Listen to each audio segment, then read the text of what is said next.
Go. Thank you for joining us. My name is Gellilla Gebre-Michael. I'm here with Africa Agenda. We're live from the 9th Annual Energy Africa Conference. I'm here with Luka Powanga. Thank you for joining us, sir. He is a professor here at Regis University. He's also the co-founder of the conference. And thank you again for joining us, sir. I understand. It's my pleasure. Okay, wonderful. I do understand that, with the initial vision of the conference, it was to not only to promote the conversation and the dialogue of how to establish renewable energy, but I wanted to more so just pick your brain of what your initial vision was from the first conference and has it evolved over the years? Yeah, the initial vision hasn't changed. The main aim was how do we put a spotlight on Africa in terms of energy development? Because energy, lacking access to energy, has done three important things to Africa. One is economic development has been significantly depressed. Then we have a lot of people who don't have access to jobs, and as a result, we have a lot of people who are living in poverty. Now, how do we change that? We change that by supplying energy. But we have to supply energy in a very smart fashion. In other words, what kind of energy should we supply? We should supply energy that is, one, cost effective, and it has to be appropriate, and it has to be accessible to many people.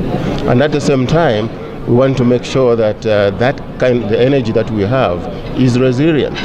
And this is really going into the topic of what this conference is about. Can we supply resilient energy? Now, the only thing that has changed over time is the title.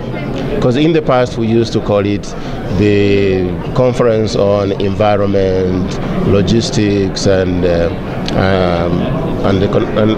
Environment, Logistics, I've forgotten the other piece.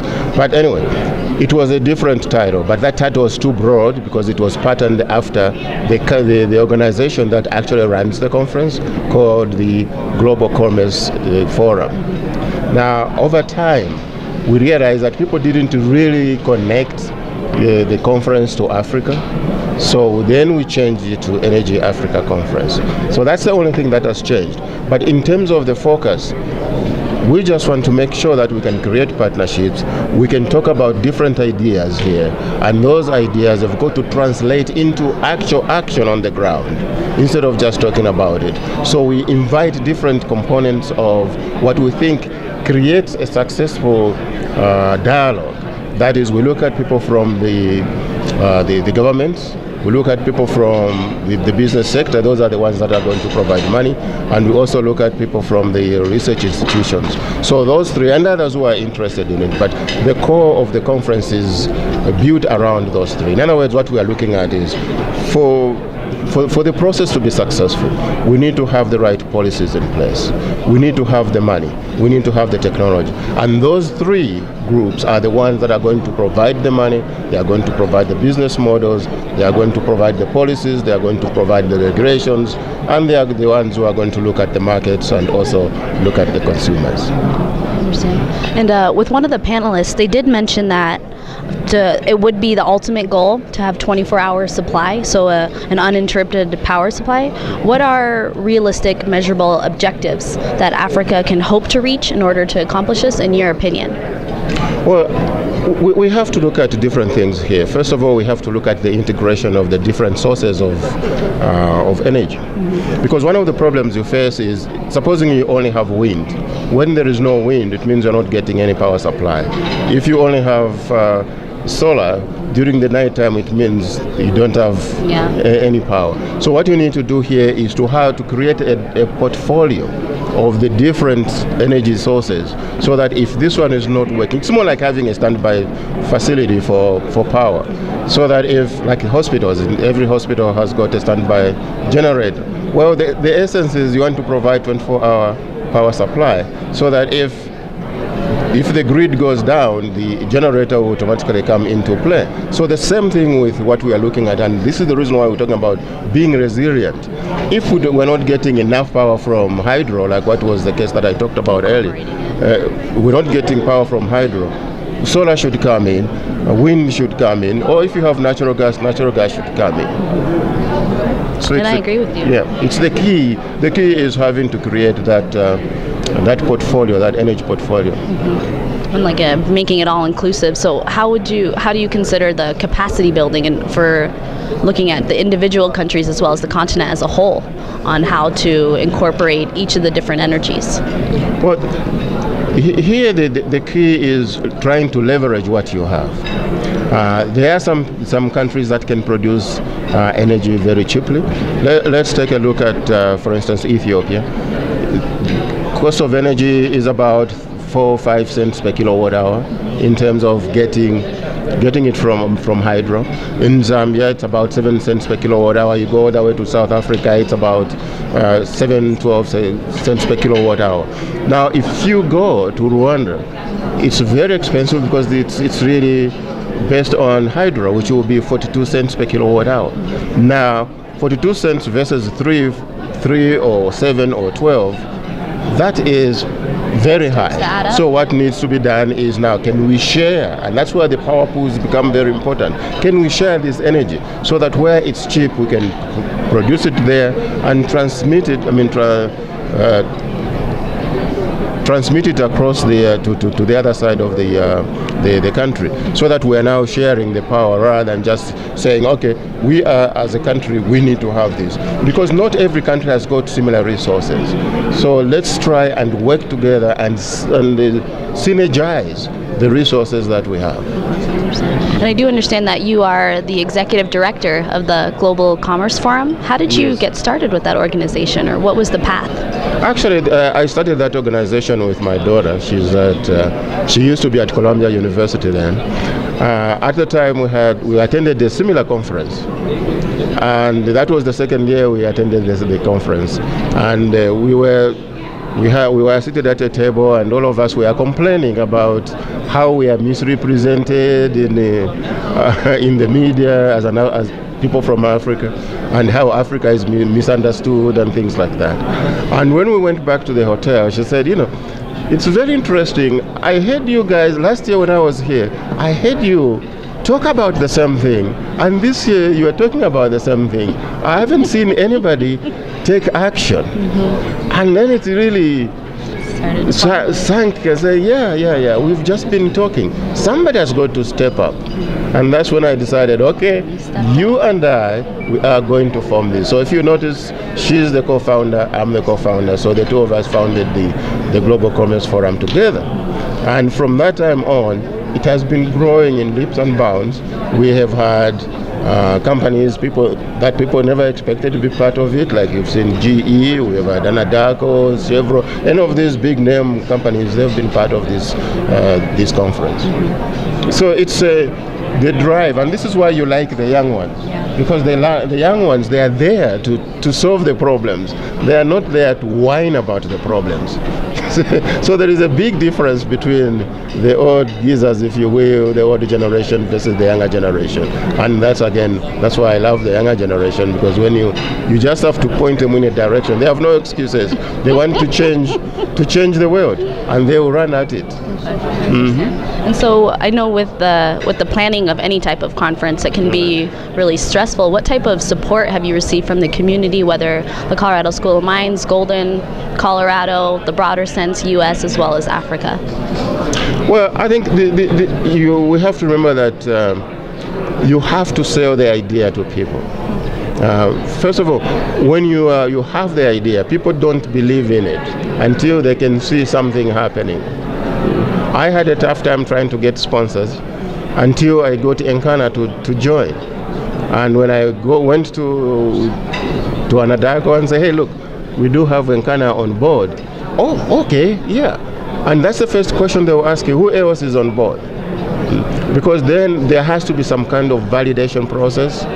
And from there now, the question will be, what is it that you've done so far to show us? What are the results? What kind of partnerships have come out of this conference?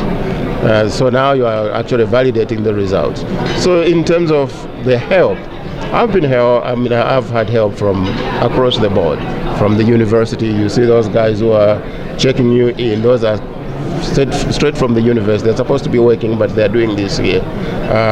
This nice hall that's coming from Colorado School of Mines, and so we leverage on each other. And the other thing to know is, when you talk about partnerships, you have to make sure that everybody who's involved benefits. It shouldn't be just you benefiting, but it has to be the organization and other organizations that are attached to it. You look at NREL, here they are benefiting, because now they can come in and advertise and talk about the things that they are doing, which many people may not know about. And so we help each other, and that's what I was talking about in terms of creating the synergy among different countries. They have a database, we have a database, but we share those databases. So both of us now are reaching more people, which is beneficial for all of us. I completely agree. I agree. Well, so with your background in mining and international business management, how can the global economy support a clean and sustainable environment across the African continent, in your opinion? Well, in my opinion, first of all, is we have to have a common goal. I think what happens, and this is it's not by design, but it just evolved. If you look at Africa, one of the things that happens is organizations get into Africa on their own. So you have a lot of isolated things going on here and there. But if you can combine those and come up with a common goal, then that would you'll be working through that. You'll be working into that goal, and it will be easier for you to actually follow, do the right thing, so to speak. So, in terms of creating an environment that is clean in terms of energy consumption, is we have to have the goals, and these goals are being developed by different organizations like the United Nations, the Sustainable Energy for All, and so on. The way you go about that is you first set the goal, and then you invite people. Say, this is what I'm thinking about, and how do we do it together? So like African governments can come together and say, and they're doing that. You've seen all of them developing Vision 2030 and so on. The only thing that is missing is the implementation pieces of it. They are not implementing what they say they are going to do. You look at South Africa, it's way behind its target. You look at Kenya, it's way behind its target, and so on. And I can go on mentioning many countries. But the thing is, we have to have a common vision, and then we all work towards that common vision, and that is what is going to help us work together. Because if we know we want to light up Africa, but we want to light up Africa in a very reasonable fashion, we want to light it up in a way that it's clean, so we know what should we be using then. Should we be using more coal? Probably not. Should we be using more renewable energy? Probably yes. So with having that kind of common goal, then we can develop regulations and policies around those goals. And when we develop those goals, we have to have people who are involved at the table. In other words, you need to have the businesses there, so they can tell us what is doable and what's not doable. We have to have the governments there. So the governments are the ones who are going to come up with those regulations and policies. We have to have the scientists who are going to tell us, oh, in fact, we don't need to do this because there are these kinds of technologies that we can use. Just like you heard the last panel talking about different technologies. That's the kind of thing that we would like to have, the kind of conversation. Because then we know, okay, so these are the right technologies. But if we are working in isolation, anybody can come in and say, oh, this works like this, it's a good technology for you. And you pick it up and run away with it, only to find out 3-4 years down the road that it's not workable. Now, going to the question of capacity building, which is very, very important, because even when we do these things, we have to start training the locals. Often people like non-government organizations, they go and establish something and say, okay, let's say a microgrid, let's give it as an example. They go there, they build it, and then they leave it and say, oh, here it is, it's all yours. So having them have a seat at the table as well. Mm-hmm. Okay. Now 3 years later, they come back and say, we built this stuff for these guys and look, it's all spoiled. But because we weren't training the people for ownership, They have to have a buy-in, and they have to make sure that it's appropriate. So you are not there to go solve their problems. You are there to work together to solve the problems. And I really do appreciate your time right now. I know there's a few people that want to speak with you. As far as for this conference, what do you hope that participants will gain from this 9th Annual Energy Conference? Oh, this is very simple. One is we expect the participants to have a greater view on what is really happening in Africa and what kind of business opportunities are happening in Africa or are available in Africa. Often there is a misconception that when you go to Africa, you're going to see this begging bowl, everybody's going to run to you and say, hey, give me money, give me money. No, there is real business with higher returns that you can get from Africa. And the second thing is we are providing opportunities for either for you to work with companies like ABB, companies like GE, those that are already doing it and they've been there for years. So you can tap into what they're doing right now, or you can learn something about what goes on in Africa. And third is we would like them to understand that we are interested in expanding power supply in Africa, but we want it to be done in a responsible fashion. You just don't go there, reap Africa and come back.